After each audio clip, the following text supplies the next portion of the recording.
Mga idol, tila hindi na pwedeng tawaging underrated itong si Jalen Duren ng Detroit Pistons. Dahil sa ipinapakita niyang dominanting performance ngayong season, pang All-Star na talaga ang antas ng laro ng batang big man na ito. Sa mga nakaraang laban ng Pistons, halos gabi-gabi ay double-double machine itong si Duren. Versus Boston Celtics, 24 points and 18 rebounds. Versus Orlando Magic, 21 points and 13 rebounds. Versus Dallas Mavericks, 33 points and 10 rebounds.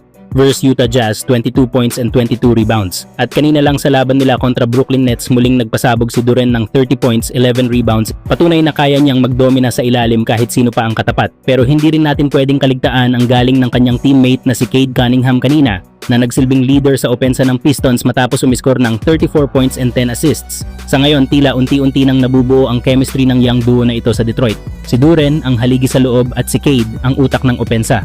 Kung magtutuloy-tuloy ang ganitong klase ng performance, posibleng sa mga susunod na buwan ay marinig na natin ang pangalan ni Jalen Duren sa All-Star conversation. Kayo mga idol, sa tingin nyo ba deserve ni Jalen Duren na mapasama sa All-Star ngayong taon? Samantala, matapos lumabas ang ulat na nagsasabing nagsimula nang i-explore ng Dallas Mavericks ang trade value ni Klay Thompson sa market, tila tuluyan na ngang nawalan ng gana maglaro ang dating sharpshooter ng Golden State Warriors. Sa naging laban nga nila kontra Memphis Grizzlies, kapansin-pansin ang malamig na performance ni Thompson.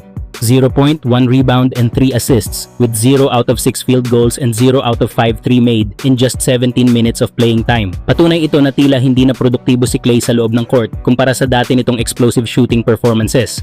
Ngayong season, bumagsak na rin ang kanyang averages sa 8 points, 3 rebounds and 1 assist with 29.2% shooting in 3-point range. Malayo sa kanyang prime years bilang isa sa pinakamahusay na shooters sa kasaysayan ng NBA. Sa ngayon, meron pang 2 taon na natitira sa kontrata ni Thompson sa Dallas bago ito maging unrestricted free agent. Ngunit ayon sa ilang observers, mukhang nawawala na ang focus ni Klay sa basketball dahil mas nakatuon na umano ito sa kanyang nobya na si Megan, dahilan kung bakit tila nawawala na rin ang dating kumpiyansa at konsentrasyon nito sa laro. Kayo mga idol, ano sa tingin nyo ang nangyayari kay Klay Thompson? Muling babangon pa kaya siya bilang elite shooter o tuluyan ng patungo sa dulo ang kanyang karera? Samantala, bad news na naman para sa Los Angeles Lakers dahil sa pangatlong pagkakataon hindi pa rin makakalaro si Austin Reeves sa unang laban nila sa road games kontra Atlanta Hawks dahil pa rin sa kanyang right groin injury. Pero hindi lang Lakers ang may injury problem dahil sa panig naman ng Atlanta Hawks, wala rin si Trae Young dahil sa kanyang MCL sprain injury. Kumbaga, parehong kulang sa star power ang dalawang koponan sa laban na ito. Ang maganda nga lang sa Lakers, kahit kulang sa key players gaya ni LeBron James at Austin Reeves, ay nagagawa pa rin nilang manalo.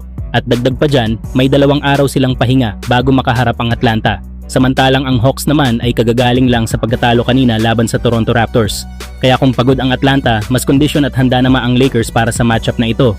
At mga idol, huwag nating kalimutan, nung huling beses na naglaro si Luka Doncic sa Atlanta, gumawa lang naman siya ng 73 points, 10 rebounds, 7 assists and 8 3-point made. Kaya ang tanong ngayon, magdodomina na naman kaya si Luka Doncic sa Atlanta? At posible bang malampasan niya ang 81 puntos ni Kobe Bryant sa laban na ito? Kayo mga idol, anong masasabi nyo?